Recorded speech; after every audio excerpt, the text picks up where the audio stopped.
الحمد لله وكفى والصلاة والسلام على من لا نبي بعده وأشهد أن لا إله إلا الله وحده لا شريك له وأشهد أن محمدا عبده ورسوله أما بعد.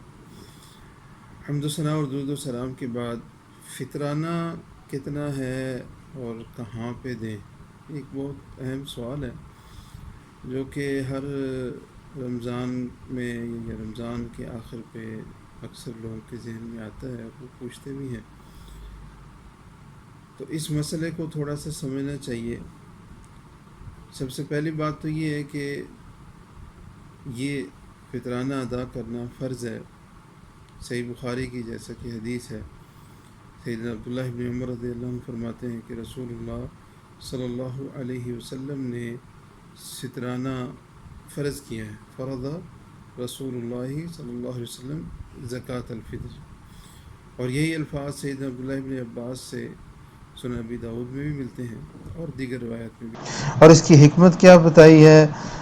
اس کی حکمت یہ ہے کہ طہرۃ للصائم، روزہ دار سے کوئی غلطی ہو جاتی ہے، کوئی گناہ ہو جاتا ہے، کوئی فحش کلام ہو جاتا ہے، کوئی لغو بات ہو جاتی ہے، تو اس سے پاکیزگی کے لیے، اس کمی کوتاہی کو دور کرنے کے لیے. اور دوسرا سبب، دوسری حکمت اس میں یہ بتلائی ہو طعمۃ للمساکین، اور مسکینوں کا اس میں کھانا ہو جاتا ہے. بعض مفسرین نے سورۃ الاعلیٰ کی جو آیت ہے قد افلح من تزکیٰ وذکر اسم ربہ فصلی، تو قد افلح من تزکیٰ، کامیاب ہو گیا جس نے پاکیزگی اختیار کی یا پاکیزگی حاصل کی. تو بعض مفسرین نے اس سے مراد صدقہ فطر یا زکوٰۃ فطر بھی لیا ہے. اور وکیع بن جراح رحمہ اللہ فرماتے ہیں کہ زکوٰۃ الفطر لشہر رمضان، زکوٰۃ فطر یا فطرانہ رمضان کے مہینے کے لیے ایسی ہے کہ سجدتئی السہو للصلاۃ، جیسے 2 سجدہ سہو ہوتے ہیں نماز کے لیے.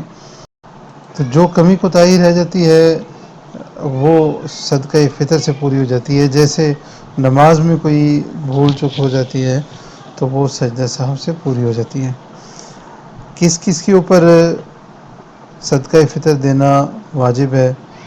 تو سیدنا عبداللہ ابن عمر رضی اللہ عنہ کی جو روایت ہے صحیح بخاری میں، اس میں انہوں نے یہ ذکر کیا کہ رسول اللہ صلی اللہ علیہ وسلم نے ہر آزاد اور غلام پر، مذکر اور مؤنث پر، چھوٹے اور بڑے پر، مسلمانوں میں سے ہر ایک کے اوپر رسول اللہ صلی اللہ علیہ وسلم نے صدقہ فطر کو فرض قرار دیا ہے.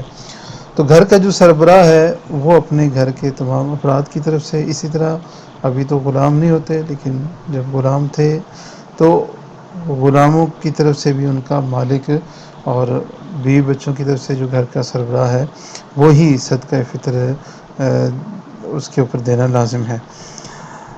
اب اس کے بعد اگلا سوال یہ ہے کہ صدقہ فطر کی مقدار کیا ہے؟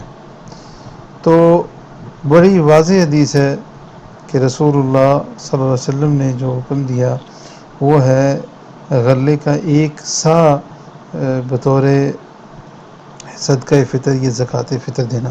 سیدنا ابو سعید خدری رضی اللہ عنہ کی صحیح بخاری میں روایت ہے، وہ کہتے ہیں کہ کنا نعطیہا فی زمان النبی صلی اللہ علیہ وسلم صاعا من طعام.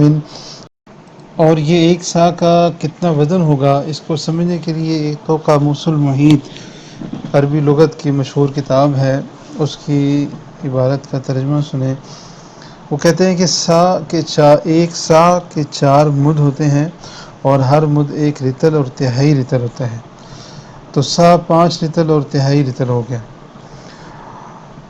اور داودی نے فرمایا کہ اس کا معیار جو مختلف نہیں ہوتا، ایسے آدمی کے دونوں ہاتھوں کی 4 لپیں ہیں یا بکیں ہماری مقامی زبان میں کہتے ہیں، جس کی ہتھیلیاں نہ بڑی ہوں نہ چھوٹی، کیونکہ ہر ایک جگہ میں رسول اللہ صلی اللہ علیہ وسلم کا صاع نہیں مل سکتا. تو صاحب قاموس وہ لکھتے ہیں کہ میں نے اس کا تجربہ کیا تو اسے صحیح پایا، یعنی ایسی 4 لپیں 5 رطل اور تہائی رطل کے برابر ہوتی ہیں. اور سعودی عرب کے مشہور مفتی شیخ عبدالعزیز ابن باز اور ان کے ساتھی ہے کبار العلماء کے اراکین نے یہی فرمایا ہے کہ صدقہ فطر ادا کرنے کا آسان طریقہ یہ ہے کہ معتدل ہاتھوں والا آدمی دونوں ہاتھوں کی لپیں 4 دفعہ بھر کر دے دے. اور اگر کلو میں اندازہ لگانا ہو تو مختلف علماء کی رائے بھی مختلف ہے، 2، 2.5، 3 کلو تک بھی کہتے ہیں.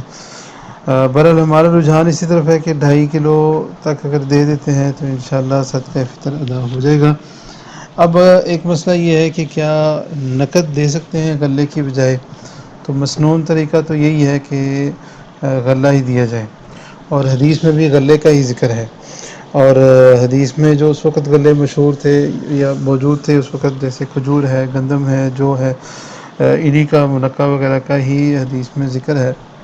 چاولوں کا بھی حدیث میں ذکر نہیں ہے، لیکن اس حدیث سے یہی علماء اخذ کرتے ہیں چونکہ اس وقت جو غلے موجود تھے انہی کا حدیث میں ذکر آیا ہے.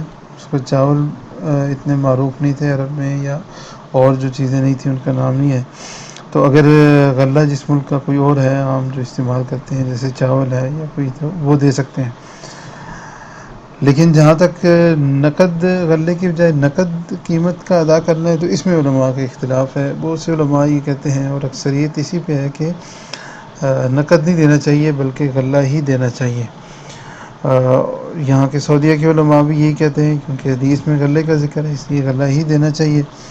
اور دوسری طرف وہ علماء جو کہتے ہیں کہ نقد بھی دے سکتے ہیں، تو ان کی دلیل یہ ہے کہ جیسے صحیح بخاری کی ایک روایت ہے کہ رسول اللہ صلی اللہ علیہ وسلم نے یہ حکم دیا زکوٰۃ کے حوالے سے کہ جس شخص کے ذمے 2 سالہ اونٹنی دینا ہو، اگر اس کے پاس 2 سالہ نہیں ہے، 1 سالہ ہے، تو اس سے وہی لے لی جائے، اور بقیہ کی جگہ پہ اس کے ساتھ 20 درہم یا 2 بکریاں وہ ادا کر دے تو تب بھی ہو جائے گا.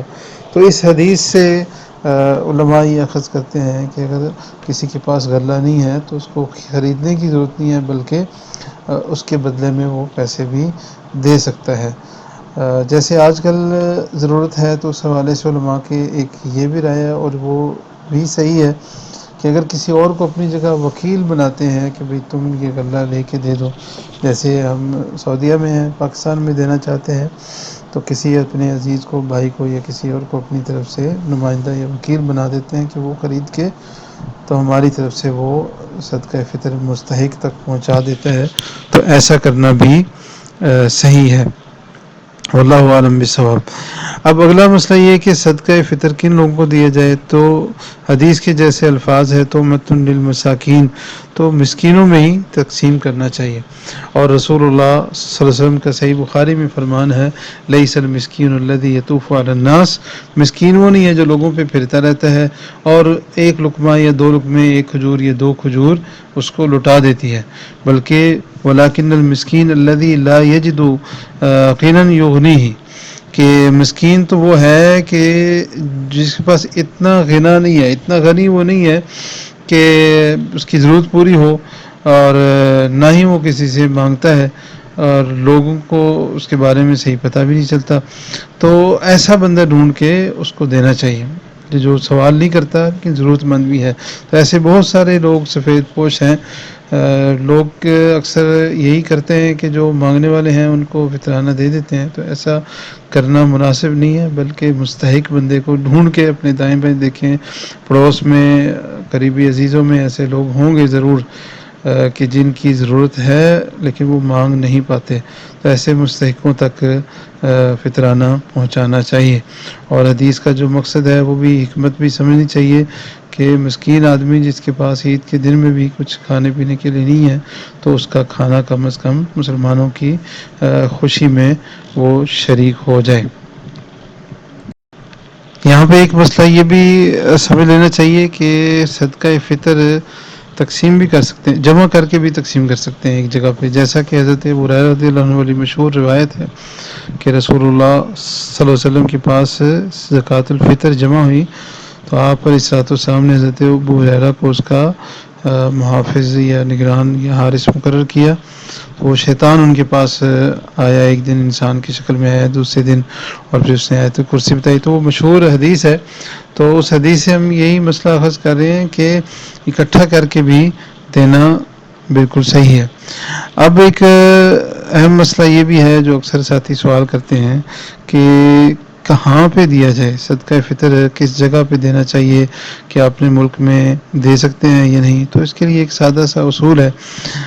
بہت سارے علماء کا اس پہ بھی قول ہے، جیسے امام مالک ہیں اور دیگر ائمہ ہیں، کہ جہاں پہ بندہ رہ رہا ہے اپنے اقامت والی جگہ پہ صدقہ فطر ادا کرے، اور اگر وہاں پہ کوئی مستحق نہیں ہے، ضرورت مند نہیں ہے، یہ ضرورت پوری ہونے کے بعد بچ جاتا ہے، تو پھر دوسری جگہ پہ وہاں سے بھیجا جا سکتا ہے.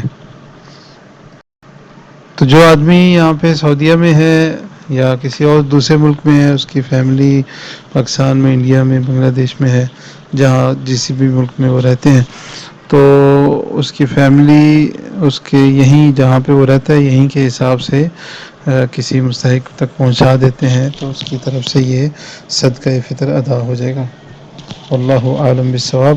اللہ رب العالمین سے دعا ہے جو کچھ کہا سنا اللہ ہمیں عمل کی توفیق عطا فرمائے.